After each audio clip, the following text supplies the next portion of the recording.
Lalu bagaimana kondisi warga negara Indonesia WNI di India maupun Pakistan menyusul memanasnya hubungan antar kedua negara tersebut?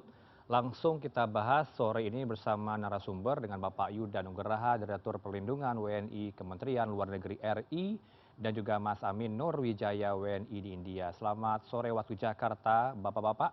Sehat-sehat keduanya. Selamat sore, Selamat Mas sore, Herano. Mas Noto. Baik, saya ke Pak Yuda terlebih dahulu, Pak. Nasib WNI kita sejauh ini seperti apa, Pak, di India maupun Pakistan? Ya, dapat kami update bahwa pemerintah terus mengamati perkembangan situasi yang ada di India dan Pakistan sejak terjadinya insiden tersebut. Kami di Kementerian Luar Negeri telah mengadakan rapat koordinasi intensif dengan KBRI New Delhi dan juga KBRI Islamabad. Dapat kami sampaikan bahwa jumlah warga negara kita yang berada di wilayah Kashmir, India berjumlah 11 WNI. Kemudian di wilayah Pakistan yang beberapa titik yang diserang oleh India tercatat ada 74 WNI. Dan kita sudah melakukan komunikasi dan alhamdulillah tidak ada WNI yang menjadi korban dan mereka dalam kondisi aman saat ini. Kedua negara tentu kan saling ada serangan balasan begitu Pak Yuda. Apakah ada himbauan khusus Pak kepada WNI apalagi ini targetnya warga sipil yang tengah berada di rumah?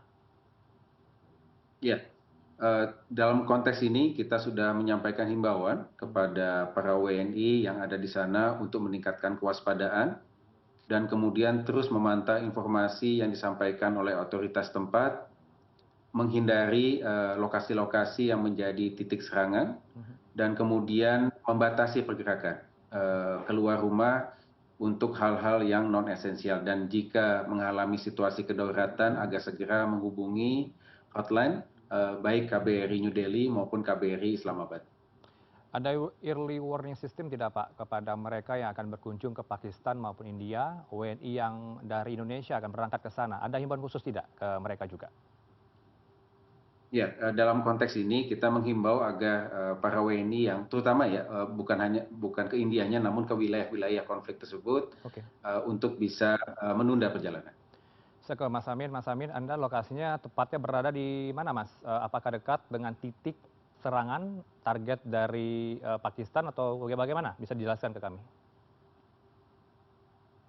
Sebenarnya saya tinggalnya di New Delhi, cukup jauh dari wilayah perbatasan. Nah, konflik ini terjadi di perbatasan, mulai dari ujung barat daerah Shimla hingga di daerah Jammu dan Kashmir. Memang awal meletusnya konflik ini di daerah Jammu dan Kashmir. Puncaknya setelah memanas kejadian itu pada tanggal 22 April yang lalu, sempat terjadi penembakan antara angkatan darat dari India dengan angkatan darat yang di Pakistan, hingga terjadi serangan pada malam Rabu kemarin, 7 Mei, dan tadi malam barusan Pakistan juga menyerang balik ke wilayah Karnah, Kupwara, Jammu Kashmir, sama Rajouri. Kami yang ada di Delhi ini hanya mendapat arahan dari pemerintah setempat, yaitu mulai kemarin sore jam 4 itu kita ada simulasi kondisi gawat darurat. Itu setidaknya di Delhi ada 50 lokasi lebih. Baik, artinya tidak dekat dengan wilayah konflik target dari Pakistan begitu ya. Tapi kalau melihat situasi terkini seperti apa bisa digambarkan ke kami Mas Amin, apakah warga setempat sudah mulai panik, membeli bahan pokok cukup banyak, dan hal-hal lain yang menakutkan, mengkhawatirkan rasanya? Sepertinya tidak sampai segitu ya. Kalau di daerah-daerah ibu kota, kami hanya dianjurkan untuk hanya membeli bahan-bahan kebutuhan, setidaknya hingga selama 1 minggu inilah setidaknya. Karena dalam momentum hari-hari ini kami ada himbauan dari pemerintah, dan memang kami sedang melaksanakan latihan tanggap darurat. Jadi ada pemerintah melibatkan kepolisian, kemudian melibatkan rumah sakit, melibatkan warga sipil, siswa, bahkan siswa SD pun ikut latihan tersebut.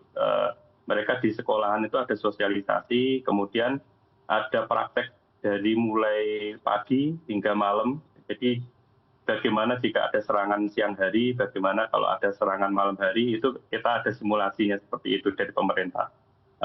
Ada beberapa jam listrik dimatikan hanya untuk simulasi, dan ada beberapa waktu tertentu kita diminta untuk memperhatikan jika kita berada di lokasi yang digunakan untuk simulasi tanggap darurat tersebut. Baik. Itu yang saat ini dilakukan oleh pemerintah India. Itu juga terjadi di sekolahan, perkantoran, bahkan di bandara pun dilakukan simulasi tersebut. Ya, di masing-masing instansi ada pelatihan tanggap darurat begitu ya. Tapi kalau bisa diinformasikan Mas Amin, seperti apa nanti jika terjadi sewaktu-waktu, kita tidak mendoakan hal tersebut ya, ada serangan ke titik wilayah Anda, apa yang Anda lakukan pertama kali? Apakah diinformasikan apa hal pertama yang akan dilakukan kepada warga? Kami yang ada di wilayah, sebetulnya nggak hanya kami yang ada di Delhi, tapi seluruh WNI yang ada di India, itu sebetulnya selalu dipantau oleh KBRI dan KJRI yang ada di Mumbai. KBRI New Delhi juga menghimbau kepada seluruh WNI, terutama untuk selalu update informasi yang berada di grup WhatsApp WNI dan juga di grup WhatsApp-nya PPI, karena kedua ini yang menjadi respon cepat untuk kondisi sewaktu-waktu bila terjadi sesuatu yang tidak diinginkan gitu.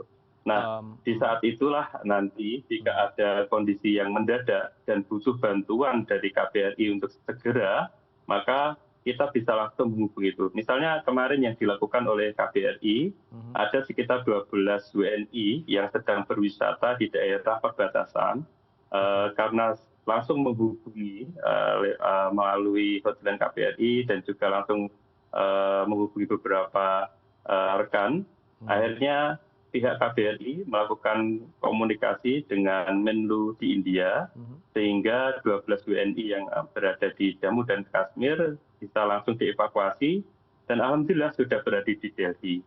Nah, itu salah satu contoh yang sudah dilakukan kemarin.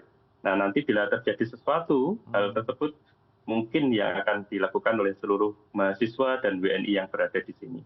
Baik, update-nya seperti apa Pak Yuda? Ada tadi evakuasi yang dilakukan dari titik konflik ke New Delhi. Nasib mereka sampai kapan akan berada di New Delhi, Pak Yuda? Ya, jadi sebagaimana tadi sudah dijelaskan oleh Mas Amin, sejak awal memang Kementerian Luar Negeri bersama KBRI New Delhi dan KBRI Islamabad telah menyusun rencana kontingensi untuk mengantisipasi jika terjadi eskalasi.